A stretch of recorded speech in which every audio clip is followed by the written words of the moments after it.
All right, Shalom. First and foremost, I want to give all praises, honor, and glory to Yahweh, Bahashem, Yahushai, Bahashem, Rakakwadash. Double honors to the apostles, bishops, and elders of Great Millstone who teach and rule well. And salutations to the Akim out there laboring, of the hopeful elect that's doing this work in truth and sincerity. And pretty much I have a video here from the show Redacted. Pretty good news source. And it pretty much is harping on the migrant situation. And what you have here on the screen is a ex-retired Border Patrol agent. And Clayton Morris, who is the host of Redacted, they're pretty much having a conversation about how the migrants are pretty much overrunning these sanctuary cities and seeping into pretty much the suburbs throughout these states. Now we're gonna catch this interview, mid range, and pretty much he's going to expound on the upcoming issues that these places will have and are really currently are having. All right, so without any further ado, all this rent. So what these families will do is they will be smart and they'll say, I lived in squalor. Wherever I came from, I lived in squalor. You lived in squalor. Why don't we go move into this 2-bedroom apartment? We'll put 3-4 families in it. Now we all pay $200 a month instead of $1,300. And now we're making money. And they'll just destroy it. And then good luck. Really, really good luck to you, landlord, getting them out of your apartment or your home. It's not going to happen. They're going to put all kinds of restrictions on you. You would be an absolute fool, but there are people that are going to do it because they're going to see the cash grab, but they're going to pay dearly in the end. Yeah, absolutely. So your little nice little house that you renovated in Wheat Ridge, Colorado, that's now probably worth $600,000-$700,000. You're going to rent that property out, and you're going to have former criminals that have been released from Venezuelan prisons living in your property. They've got a check because it's been subsidized by the Biden administration, and taxpayer dollars are going to move in and trash the home and destroy the home, and that's exactly what we're seeing over. And that's pretty much what this situation is getting into is where you're gonna have people that are hard up for money, these homeowners that are gonna pretty much rent out these homes to these migrants, because like he said, the government is pretty much giving a check, which is a large financial windfall for pretty much the property owner to be compelled to rent out these homes to the migrants. And this is becoming a situation where, it's turning, Spring Creek, USA into Schitt's Creek, USA, pretty much, and pretty much he's going to go into the actual effects of this. So let's continue. And over again. But what you will also see, Clayton, and it's the thing that's never really discussed, is once these families move into your neighborhood, your beautiful, pristine neighborhood, you will start to see prostitution, you will see drug running, you will see human trafficking, you will see child trafficking in your little suburban home in Colorado, tucked away in the mountains, thinking you're immune to this. You're not immune to any of this. They're going to move in, and literally crime will spring up out of nowhere. Look at Whitewater, Wisconsin. Same thing. 15,000 people. They brought in 1,000 individuals from Nicaragua and Venezuela. Crime is rampant. I spoke to the chief of police last week. He goes, it's out of control. We're seeing kidnappings, rapes, sexual abuse of minors. We're seeing everything that we never saw before. We were a sleepy little town in Wisconsin. Now we're a crime mecca. And I told him, well, sir, I apologize that this is happening, but this is not going to go away. And this is what's happening across America. What's happening in Denver is happening in every major city, and it is spilling over now because the major cities, Clayton, are completely saturized. They do not have any more space. Look what's happening in Chicago and New York. They are doing 30 and 60-day evictions. So they're evicting homeless people back on the street. They have to go through the welcome center and then get put back into the system and wait 30 days to apply to get back into a shelter. What do you think that looks like over 6 months, a year? You have people that are angry, resentful, they're tired, they're dirty, they're hungry, their kids are crying, they're sick. You think they're just going to sit and take it? These are men, majority all men, from war-torn nations. You're going to tell me they're not talking amongst each other and saying, look how fat, lazy, and soft America is. We can take this. We can take it. Don't think that they're not talking like that, America, because they are. And they are, and of course we know this through social media apps, and of course this is what we've been covering here on the show. One of their leaders on social media was just arrested by ICE. I'll get you out of here on that question. But yeah, and that's pretty much the gist of this. What we get into, because now looking at how fat, lazy, and soft these Americans are, and this is what the migrants are looking at now. Okay, this is why you're seeing the crime being rampant, you know, and it's pretty much this is systematically being put in place, man, to really pretty much bring this place down. You know, we have to understand that pretty much this man is trying to establish order through chaos. You see. And this is where we pretty much are going to, get into later on Jacob's trouble. You see? All right? But real quick, I'm going to pull a scripture because we got to remember that at the end of the day, these migrants that are coming here, they are the children of Israel at the end of the day. You see? And, Jacob pretty much is going to help bring Esau down. You see? And what was he known as? He was known as the Supplanter. You see? Now, we're going to pick this up at Genesis 27 chapter 36 verse. And this is where Jacob already received the blessing. And now Esau pretty much came in and is talking to his father Isaac.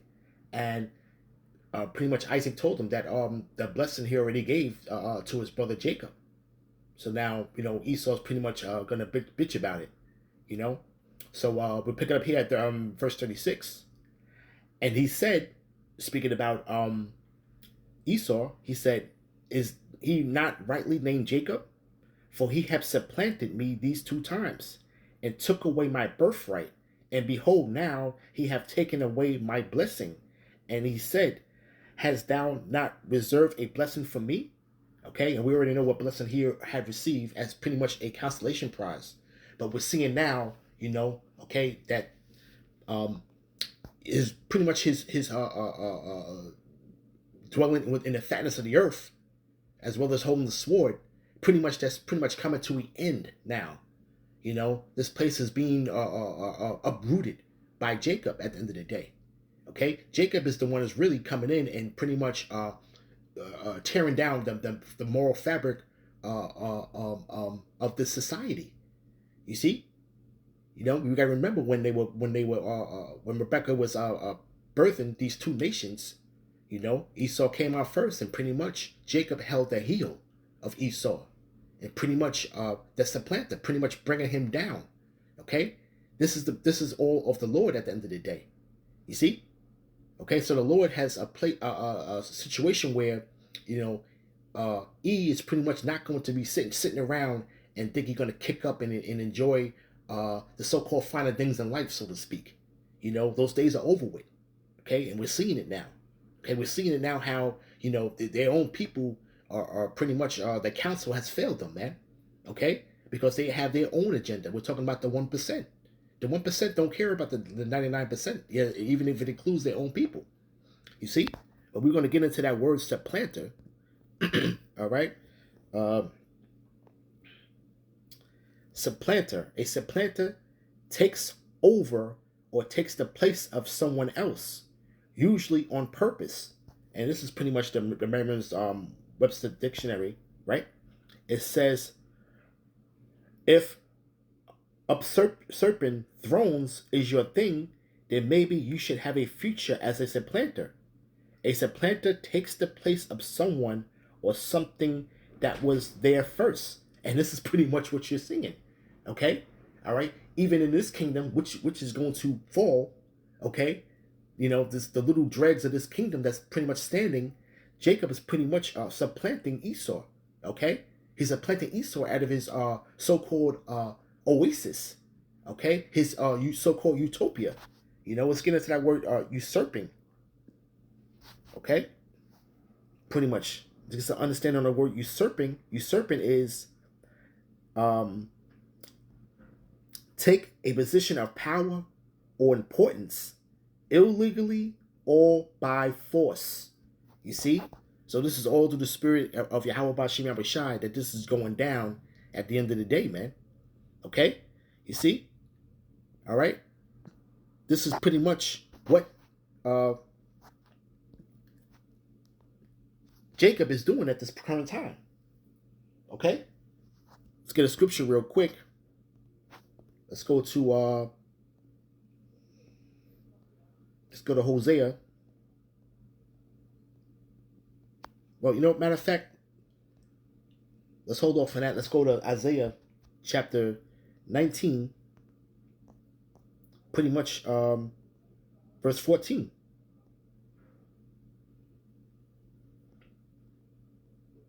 Bear with me. All right? This is Isaiah chapter 19, verse 14.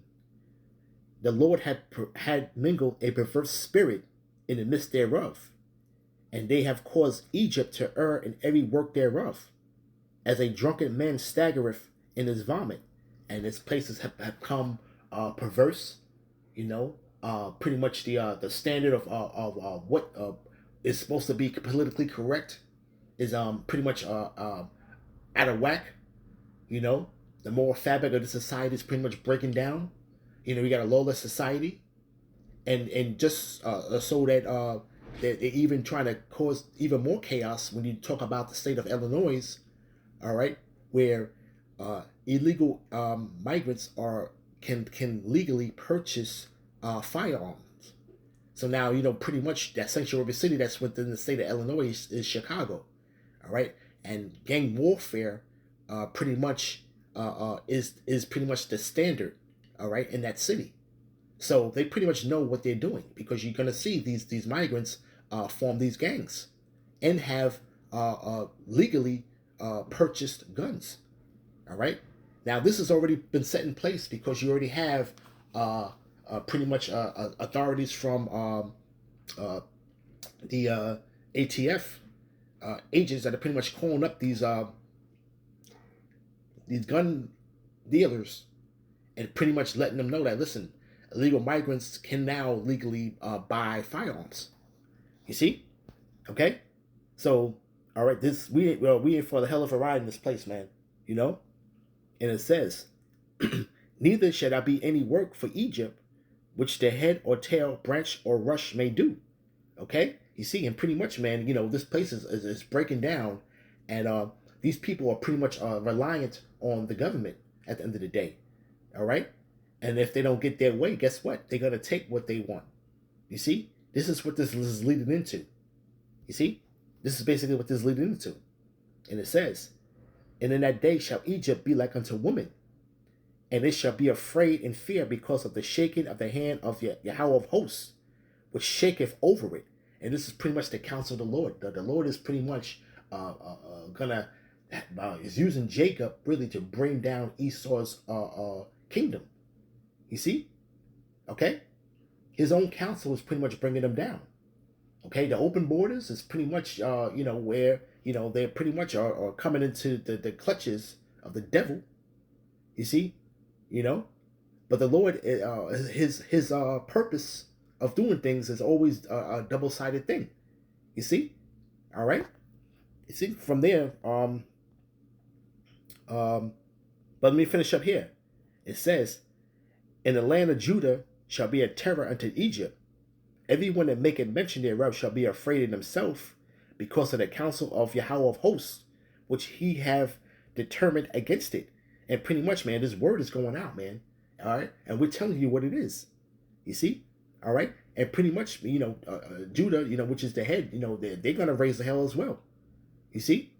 Okay? What the scriptures talk about, man, the scriptures talk about that the Lord's going to has Judah as the bow and fill the arrows with Ephraim, man, which is the northern kingdom. You see? And this is really consistent of you natives, man. You natives and you Hispanics, man. You see? Okay?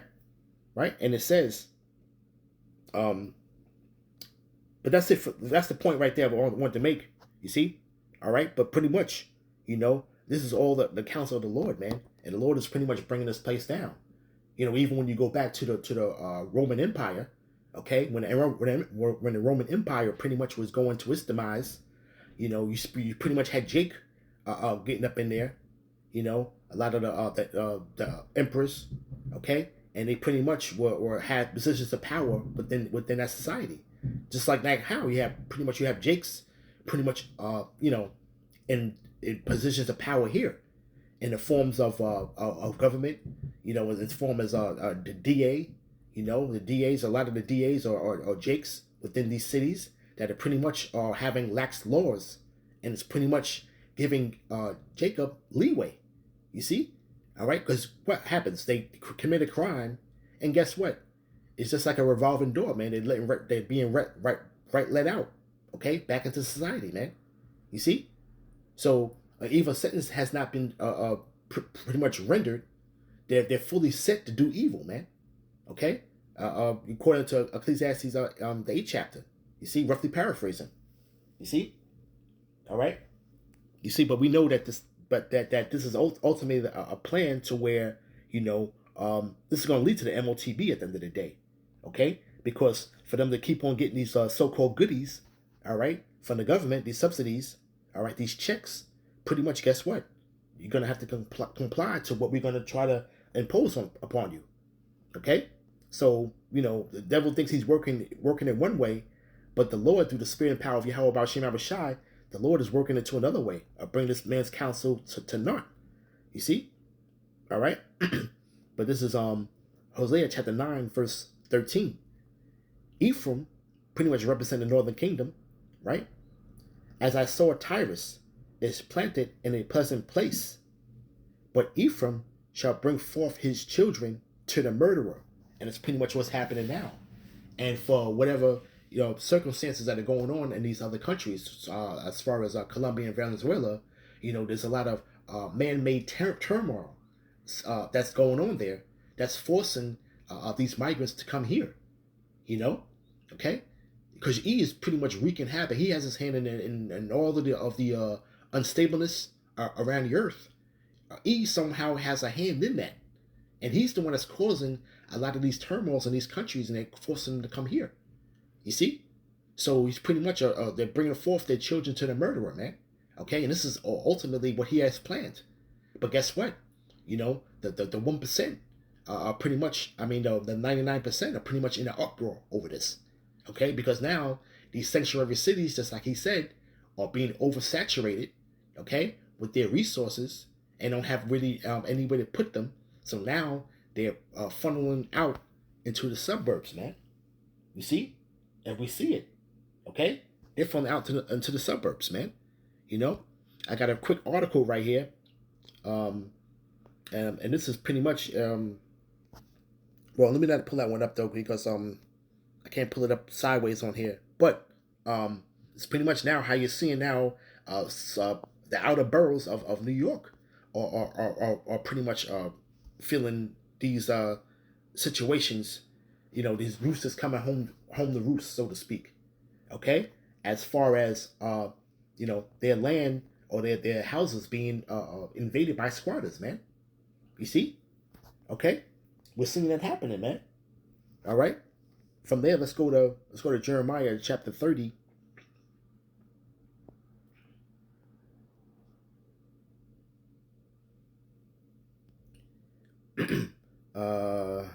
Let's see.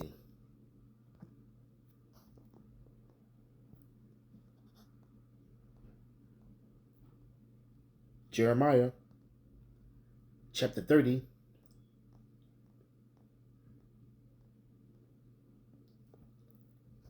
Let's start at 7. Well, let's start at 6. Ask ye now and see whether a man do travail with child. Wherefore do I see every man with his hands on his loins, as a woman in travail, and all faces are turned into paleness, man. Because pretty much, man, this is what's coming. Okay? You see? That order's pretty much going to come down the pipeline through chaos. You see? And there was a famous quote by one of the so-called Edomite pioneers by the name of Benjamin Franklin, and it pretty much goes, roughly paraphrasing, that it goes that any person that's willing to give up a little bit of freedom for safety doesn't deserve neither, and will lose both. So I'm going to say it again. Any person, any citizen, okay, that pretty much wants to give up a little bit of their freedom for safety doesn't deserve neither, and will lose both. And this is pretty much what they're going to see. You're going to see, okay, because the people are going to be up in an uproar, and they're going to want safety, okay. And what did the scripture say? When they shall say peace and safety, then sudden destruction shall come upon them. Okay? You see? All right? But it says here, verse 7, right? At last, for that day is great, so that there's none like it. It is even the time of Jacob's trouble, but he shall be saved out of it.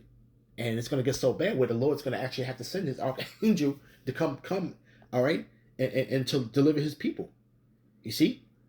Okay, but pretty much, man, this is going to be this is the segue, okay, into what you're going to see into Jacob's trouble, okay, because it's going to get so much out of hand that they're going to have to put a grip on it, okay, all right, and this man is going to pretty much going to have his last hurrah through his blessing that he was given, you know, through his father Isaac, you see, which is that the blessing of that sword, okay. You still have to remember that this man beareth not the sword in vain. Okay, so pretty much he's going to exercise his blessing to the fullest, man, before he's ultimately taken out of power, man. You know, you see? And it says, verse 8, for it shall come to pass in that day, saith Yahweh of hosts, that I will break his yoke from off thy neck and burst thy bonds, and strangers shall no more serve themselves of him. You know, and who's that, man? The oppressor, man. You see? Okay? But we're pretty much seeing now how the Lord is pretty much working his work, man, in the earth, man. And we're seeing now, man, the Lord is pretty much exercising Jacob, okay, which is pretty much just the supplanter, okay, to do what he does. You see? And this is all according to prophecy, man. You know? So this place, man, is pretty much, man, you're seeing how it's being brought down, okay, and their own council is bringing them down, man. Okay, so that little utopia is pretty much being disrupted now, okay, you see, and pretty much these situations where the society is pretty much crumbling is pretty much seeping into the suburbs now, you see. All right, so with that, pretty much I want to end it there. And I want to give all praises, honor, and glory to Yahweh, Bahashem, Yahweh Shai, Bahashem, Krakodash, Shalom.